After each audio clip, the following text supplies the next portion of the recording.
விழுப்புரம் மாவட்டம் திண்டிவனம் அருகே பள்ளி மாணவியிடம் பாலியல் சீண்டலில் ஈடுபட்ட போலீஸ்காரர் போக்சோ வழக்கில் கைது செய்யப்பட்டுள்ளார்.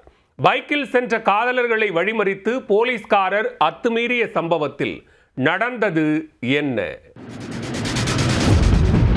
விழுப்புரம் மாவட்டம் திண்டிவனம் அருகே குயிலாப்பாளையம் மற்றும் கொந்தாமூர் பகுதிகளைச் சேர்ந்த 10ஆம் வகுப்பு மாணவியும் 12ஆம் வகுப்பு மாணவனும் காதலித்துள்ளனர். இளம் காதலர்கள் இருவரும் வீட்டிற்கு தெரியாமல் கடந்த 6ஆம் தேதி சென்னைக்கு பைக்கில் சென்று ஊர் சுற்றியுள்ளனர். பின்னர் சென்னையிலிருந்து மீண்டும் இருசக்கர வாகனத்தில் ஊருக்கும் திரும்பியுள்ளனர்.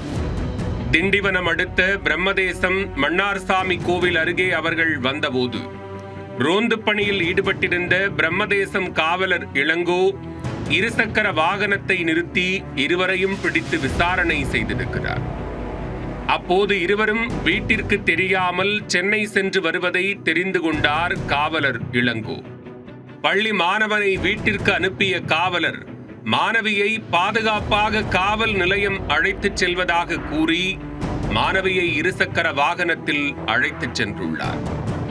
இரவில் போலீஸ்காரர் இளங்கோவிடம் தனியாக சிக்கிய மாணவி பயத்தில் இருந்த நிலையில் அவரிடம் பாலியல் சீண்டலில் ஈடுபட்டிருக்கிறார்.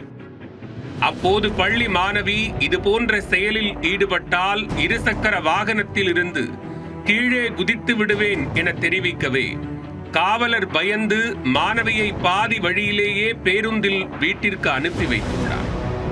வீட்டிற்கு சென்ற மாணவி பெற்றோரிடத்தில் நடந்ததை தெரிவிக்க அவர்கள் அதிர்ச்சி அடைந்துள்ளனர்.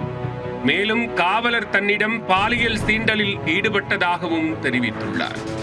இதனை கேட்டு அதிர்ச்சி அடைந்த பெற்றோர் ஏற்கனவே மகளை காணவில்லை என ஆரோவில் காவல் நிலையத்தில் புகார் அளித்திருந்த நிலையில் அதே காவல் நிலையம் சென்று காவலர் இளங்கோ தவறாக நடந்து கொண்டதை தெரிவித்துள்ளனர்.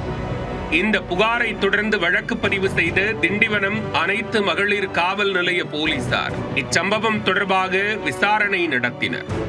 பின்னர் காவலர் இளங்கோவை போக்சோ சட்டத்தின் கீழ் கைது செய்து திண்டிவனம் நீதிமன்றத்தில் ஆஜர்படுத்தி கடலூர் மத்திய சிறையில் அடைத்தனர். பெண்களுக்கு பாதுகாப்பு கொடுக்க வேண்டிய போலீஸ்காரரே பள்ளி மாணவியிடம் பாலியல் சீண்டலில் ஈடுபட்ட சம்பவம் அதிர்ச்சியை ஏற்படுத்தியுள்ளது.